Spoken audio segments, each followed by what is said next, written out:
সুপ্রিয় দর্শক, আসসালামু আলাইকুম। স্বাগত সবাইকে সবুজ সিলেট নিউজের নিয়মিত আয়োজন সিলেট পরিক্রমায়। প্রিয় দর্শক, এই অনুষ্ঠানে আমরা সিলেটের গুরুত্বপূর্ণ খবরগুলোর আপডেট আপনাদেরকে জানিয়ে থাকি প্রতিদিন একই সময়ে। আজও আপনাদের সঙ্গে আমি ফয়সাল আলম আছি, আর আমার সঙ্গে আছেন একজন অতিথি, নাজমুল কবির পাবেল, যিনি Bangladesh photo journalist association Sylhet বিভাগীয় কমিটির নবনির্বাচিত সভাপতি। পাবেল ভাই, আপনাকে আমাদের স্টুডিওতে স্বাগত। আপনাকেও ধন্যবাদ। প্রিয় দর্শক, আজ 3 জুন 2025 মঙ্গলবার। সিলেটের যে খবরগুলো আমরা দেখতে পাচ্ছি আমাদের কাছে আছে, সেগুলো আমরা প্রথমেই আপনাদেরকে জানিয়ে দেব। আমরা গুরুত্বপূর্ণ খবরগুলোর মধ্যে যে বিষয়টি দেখলাম যে জৈন্তাপুরে 3 জনকে গ্রেপ্তার করা হয়েছে। সিলেট উইমেন্স চেম্বারের কমিটি গঠনের জন্য নির্বাচনী তফসিল ঘোষণা করা হয়েছে। এই খবরের পাশাপাশি আরও কিছু খবর আছে, আমি আপনাদেরকে দেখিয়ে দিচ্ছি। দর্শক, এই খবরগুলোর পাশাপাশি আরও কিছু খবর আছে, যেগুলো হলো যে সিলেটে নিরাপদ সড়ক চাই, তারা প্রতি মাসে একটি প্রতিবেদন দাখিল করে এবং প্রতিবেদন তারা মিডিয়ায় প্রকাশ করেন। সেখানে বলা হয়েছে যে গত 1 মাসে 34 জন সিলেটে প্রাণহানি ঘটেছে বিভিন্ন সড়ক দুর্ঘটনায়। এই খবরের পাশাপাশি আবহাওয়া অধিদপ্তর সিলেটে বৃষ্টি নিয়ে একটি সতর্কতা জারি করেছে এবং তাদের যে আবহাওয়ার বার্তা সেটিও তারা দিয়েছেন। আমরা এইসব বিষয় নিয়ে কথা বলবো আমাদের আজকের অতিথি নাজমুল কবির পাবেলের সঙ্গে। এ পর্যায়ে নিচে ছোট্ট একটা বিরতির পর আবারও ফিরে আসবো আমাদের অনুষ্ঠানে, সঙ্গেই থাকুন।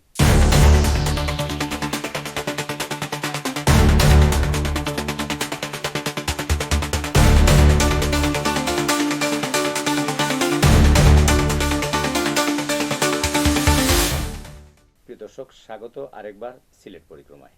সবুজ সিলেট নিউজের এই আয়োজনে আমরা এ পর্যায়ে কথা বলবো আমাদের অতিথি নাজমুল কবির পাবেলের সঙ্গে, যিনি দিনভরই নানা খবরের পেছনে ছুটেন এবং আজও সিলেটের কী খবরগুলো তার কাছে আছে, তার কাছে বিশেষ করে কারেন্ট নিউজ যেগুলো আমরা বলি যে আজকের ঘটনা, সে বিষয়ে আমি তার কাছে জানবো। পরবর্তীতে কথা বলবো তার সঙ্গে দুটি বিষয় নিয়ে।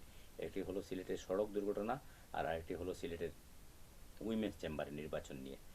প্রথমেই যে বিষয়টি আমি আপনার কাছে একটু জানতে চাইবো যে আজকে দিনের যে গুরুত্বপূর্ণ খবর কি আছে আপনার কাছে। অনেক ঘটনার পিছনে তো আপনারা ছুটেন, সেগুলো একটু জানবো প্রথমে। এরপরে আমি নির্বাচন নিয়ে, উইমেন্স চেম্বারের নির্বাচন নিয়ে কথা বলবো, আপনার কাছে জানতে চাইবো। আর আরেকটি বিষয় আমরা জানবো, যেটি হলো সিলেটের সড়ক দুর্ঘটনা বাড়ছে, সে বিষয়ে একটি প্রতিবেদন আমরা পেয়েছি পত্রিকায়, যদি সে বিষয়ে কিছু বলেন। ধন্যবাদ ফয়সাল ভাই, আপনাকে এবং সবুজ সিলেট পরিবারকে এবং সবাইকে শুভেচ্ছা। যে বিষয়টি মানুষের উদ্বেগের কারণ, পরিবারের অভিভাবকদের উদ্বেগের কারণ, সেটা হলো সড়ক দুর্ঘটনা। আপনি দেখুন, আমরা গত 30 দিনের যে হিসাবটা আজকে নিরাপদ সড়ক চাই সিলেট আজকে প্রকাশ করেছে, 30 দিনে 34 জন নিহত, 82 জন আহত। আপনি দেখুন, নগর জুড়ে সড়ক বর্ধিতকরণ করা হয়েছে।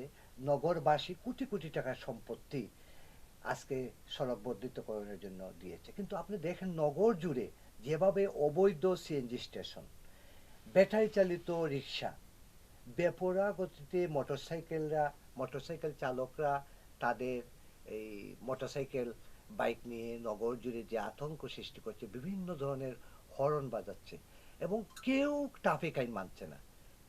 আমরা এত দুর্ঘটনার পরেও আমরা দেখতে পাচ্ছি নগরবাসী কোনো সচেতন হচ্ছে না। এখন আমাদের এই সচেতন যদি না হই, তাহলে সড়ক দুর্ঘটনা কমানো যাবে না।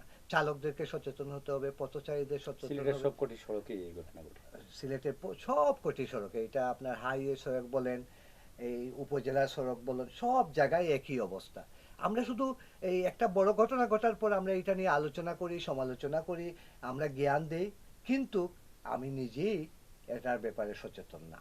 আমাদেরকে সবাইকে সচেতন হতে হবে, ট্রাফিক বিভাগকে সহযোগিতা করতে হবে, যারা প্রশাসন আছেন তাদেরকে সহযোগিতা করতে হবে, যারা পরিবহন মালিক আছেন, পরিবহন শ্রমিক আছেন, সুশীল সমাজ আছেন, সাধারণ নাগরিক আছেন, আমাদের সবাইকে সচেতন হতে হবে। আপনি যেমন ধরেন Sylhet Jaflong road, Sylhet Companiganj road, Sylhet Dhaka road, Sylhet Sunamganj road, এবং আমাদের সিলেট বিভাগটা হলো একটা পর্যটন নগরী। এই পর্যটন নগরীতে সারা দেশের মানুষ এইখানে পর্যটকরা আসেন। সামনে ঈদুল আজহা, ঈদুল আজহাতে 10 দিনের বন্ধ। হাজার হাজার লক্ষ লক্ষ পর্যটক এই সিলেট বিভাগে বিভিন্ন পর্যটন কেন্দ্রে আসবেন। আসুন আমরা সবাই সড়ক দুর্ঘটনার উদ্দেশ্যে সচেতন হই। ধন্যবাদ পাবেল ভাই। আরেকটি বিষয় আমরা লক্ষ্য করলাম যে সিলেট উইমেন্স চেম্বারের নির্বাচনের সময় এসেছে।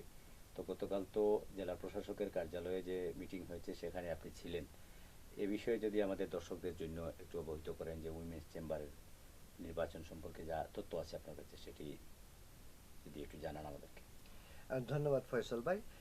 আপনারা জানেন Sylhet women chamber of commerce and industry গতকালকে নির্বাচন তফসিল ঘোষণা করেছেন। এখানে প্রশাসকের দায়িত্বে আছেন প্রশাসনের একজন কর্মকর্তা, এবং গতকাল ওনারা সংবাদ সম্মেলনে যেটা বলেছেন, ওনারা বলেছেন Sylhet women chamber and commerce industry পরিচালনা পর্ষদের যে নির্বাচন সেটা হবে 30 আগস্ট, এবং ওনারা বলেছেন প্রাথমিক ভোটার তালিকা প্রকাশ করা হবে 10 জুলাই, এবং পর্যায়ক্রমে বিভিন্ন ধাপ আছে, সেই ধাপগুলো অতিক্রম করে ওনারা সুষ্ঠু, অবাধ ও নিরপেক্ষ একটা নির্বাচনের জন্য ওনারা 30 আগস্ট নির্ধারণ করেছেন। এবং ওনারা বলেছেন অতীতে 5ই আগস্টের আগে উইমেন্স চেম্বার অফ কমার্স ইন্ডাস্ট্রির যে অনিয়ম, দুর্নীতি, স্বেচ্ছাচারিতা, দলীয়করণ, এইটা এবার হবে না। এবং আমরা গতকালকে এই বিভিন্ন উইমেন্স চেম্বার্স অ্যান্ড কমার্স ইন্ডাস্ট্রির যে সব এই সদস্যরা আছেন ওনাদের সাথে আলাপ করেছি, ওনারা খুব খুশি একটা নির্বাচন হচ্ছে। অতীতে এই ধরনের নির্বাচন হয় নাই। Sylhet women chamber and commerce ইন্ডাস্ট্রির নির্বাচনের তফসিল থেকে আমি কিছু অংশ আপনাদেরকে শোনাচ্ছি। প্রাথমিক ভোটার তালিকা প্রকাশ, নোটিশ বোর্ড অন্তত 3 দিন প্রদর্শিত হবে 10 জুলাই 2025 বৃহস্পতিবার। নির্বাচনের জন্য প্রার্থী কর্তৃক মনোনয়নপত্র সংগ্রহ দাখিল হবে 17 থেকে 24 জুলাই 2025 ইংরেজি বৃহস্পতিবার থেকে বৃহস্পতিবার। প্রতিদিন সকাল 10টা থেকে বিকেল 5টা পর্যন্ত বৈধ মনোনীত প্রার্থীগণের চূড়ান্ত তালিকা প্রকাশ করা হবে 7 আগস্ট 2025। আবারও ধন্যবাদ ফয়সল ভাই আপনাকে। আমাকে সিলেটের কোটি মানুষের পত্রিকা দৈনিক সবুজ সিলেটের সংবাদ ভিত্তিক অনুষ্ঠান সিলেট পরিক্রমায় সুযোগ দেওয়ার জন্য আমি সবুজ সিলেট পরিবারের সবাইকে ধন্যবাদ জানাচ্ছি। আমি ধন্যবাদ জানাচ্ছি দেশে এবং বিদেশের যারা এই সংবাদ দেখবেন সবাইকে, এবং Bangladesh photo journalist association Sylhet বিভাগীয় কমিটির পক্ষ থেকে সবাইকে অগ্রিম ঈদ মোবারক। ঈদ মোবারক। ধন্যবাদ। আমরাও আশা করব সিলেট উইমেন চেম্বারের যে নির্বাচন সেটি সুষ্ঠুভাবে অনুষ্ঠিত হবে এবং উৎসব মুখর পরিবেশে হবে, এবং নির্বাচনের মাধ্যমে যে কমিটি আসবে সেটি সিলেটের ব্যবসা বাণিজ্যের প্রসারে, উন্নয়নে গুরুত্বপূর্ণ ভূমিকা পালন করবে। এই আশাবাদ ব্যক্ত করে আজকের আয়োজন এখানে শেষ করছি। পাবেল ভাই, আপনাকে আমাদের স্টুডিওতে আসার জন্য ধন্যবাদ। আগামীকাল একই সময়ে একই অনুষ্ঠানে হাজির হব অন্য কোনো অতিথিকে নিয়ে। সে পর্যন্ত আমাদের সঙ্গেই থাকুন। ধন্যবাদ সবাইকে।